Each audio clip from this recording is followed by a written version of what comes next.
Thank you, Pacey and Irene.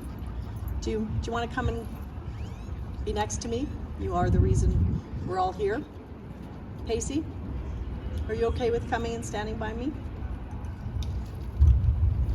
Just sit with me, okay?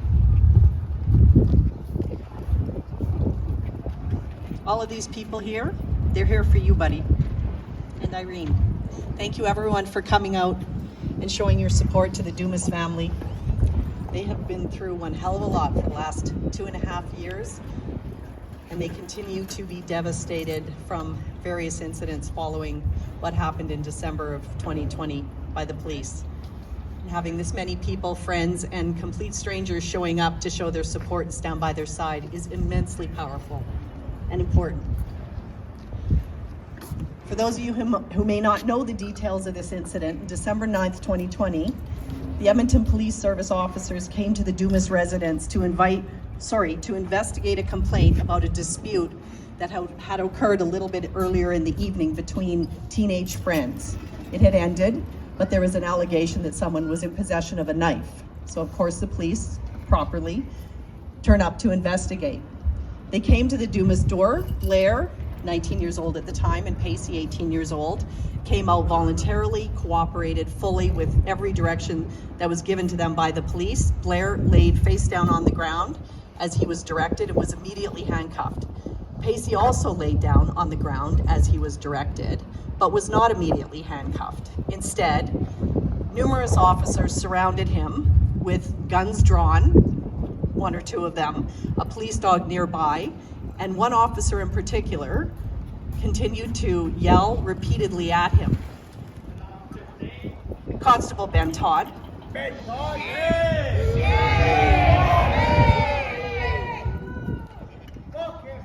Well, let's. Thank you. There are some children here.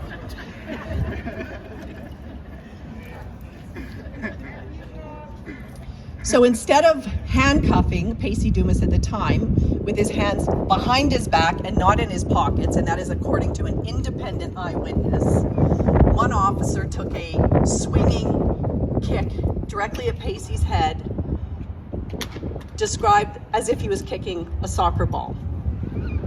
Pacey was rendered immediately unconscious and bleeding, and while he was in dire medical distress, the police then handcuffed him. They then dragged him by the scruff of his clothes down the sidewalk, his lifeless body, 2 or 3 houses down, I presume to get him out of the line of sight of his mother, who was in the house talking to an officer, and when she came outside and heard the ambulance and saw the blood on the ground and demanded to know what had happened to her sons, she was repeatedly told that she needed to just calm down. It was a very long time until she found out the extent and severity of his injuries and where he had been taken to. There were no weapons found on Pacey or Blair, and these boys had no criminal records. A football-style kick to somebody's head is an application of lethal force because it can kill. And had the doctors not performed urgent surgery to remove a section of Pacey's skull to allow his brain to swell and heal, he would have died, and we would be here on a murder charge or a murder investigation. But instead, this is one step down, an aggravated assault, which is one of the most serious offenses in the Criminal Code of Canada. For shame! For shame! Yeah! We're here for you, Pacey. Yeah. Justice for Pacey. Now, Blair had watched in horror, handcuffed, unable to do anything to help his little brother. We're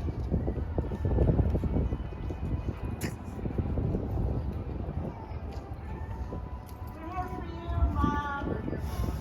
Sorry.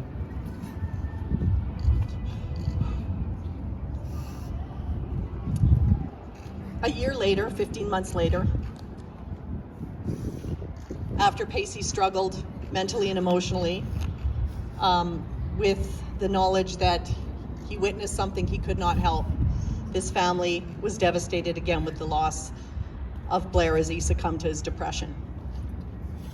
Last week, this family was devastated again when they found out that the Crown Prosecution Service refused to prosecute an officer despite the very strong and very clear recommendations of the Alberta Serious Incident Response Team to lay charges and send this matter to trial.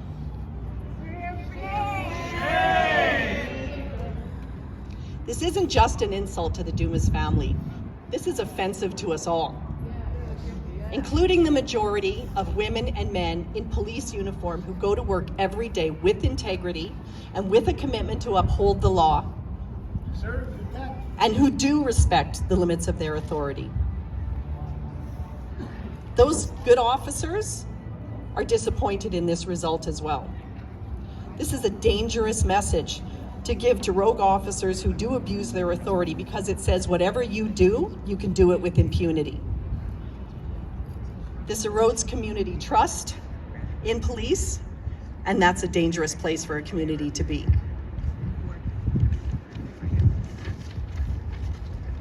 Now, to be clear, I want to be clear that today's rally is not anti-police. It is not a defund the police message. I don't believe in that. This is pro-accountability.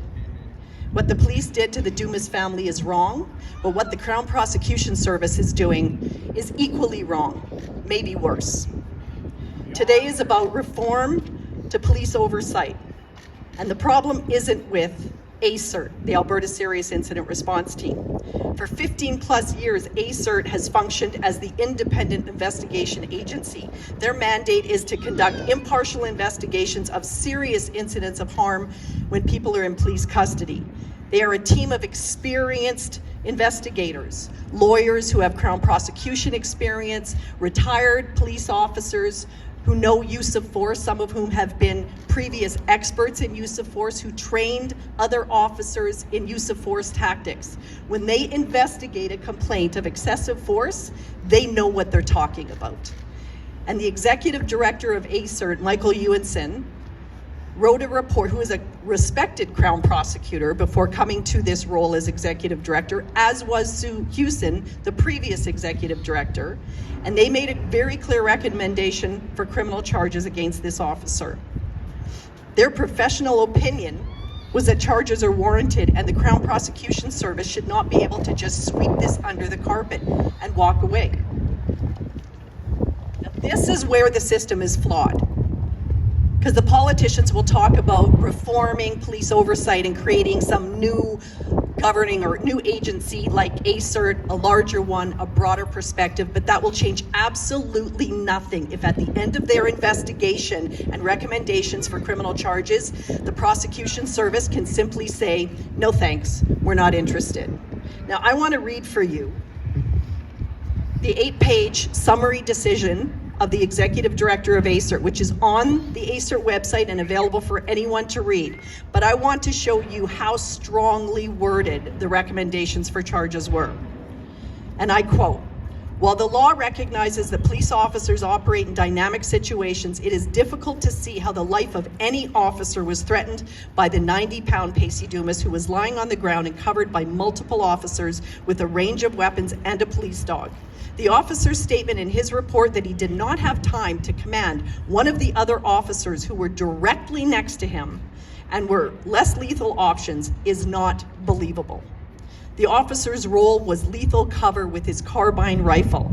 His decision that he should be the one to act and then to use that level of force was not necessary." We know what the name is. I don't need to repeat it. The officer had been aware, I continue to quote, "The officer had been aware of the risk of a knife from the outset, and it was his commands that brought Pacey to within 1.5 meters of him. Yet the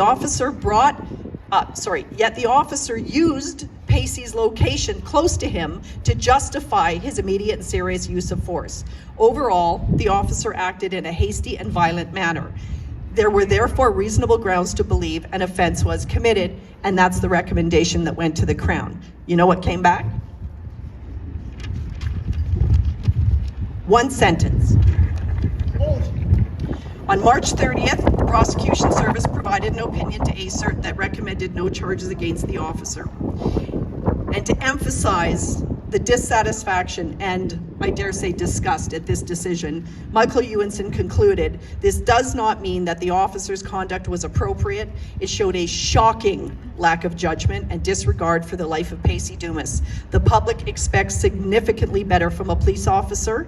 While the law allows police to use force during an arrest in appropriate circumstances, using a life-altering kick directly to the head of Pacey as a first resort cannot be supported. Now you tell me how two Crown prosecutors who review the findings of ASIRT come to the conclusion that the test for prosecution is not met, that there is no likelihood of conviction if this were to go to trial, and that it's not in the public interest to prosecute. How is that possible? I'll tell you how it's possible. Because the prosecution service has the ultimate decision-making power on what charges go before the courts. Their decision is confidential. We don't get to know the basis behind their decision. We don't get to know the names of the prosecutors who made that decision. And that decision is unreviewable and unappealable. That is where reform is needed, right there. The problem lies in the hands of Alberta justice. This isn't a one-off. This isn't the only case where something this serious has happened, where ASIRT recommends charges and the Crown prosecutors refuse to prosecute. This is far too common, and in fact it is the majority of the result of ASIRT investigations. And I can assure you that the good people that work in ASIRT are feeling pretty demoralized that all of their efforts and hard work hit a brick wall. Pacey and Blair deserve justice. Trust, transparency, reconciliation, and accountability are words that are tossed around a lot by the media and the government, but they are hollow, empty words unless there's action behind it. And this is a call to action. Thank you for coming.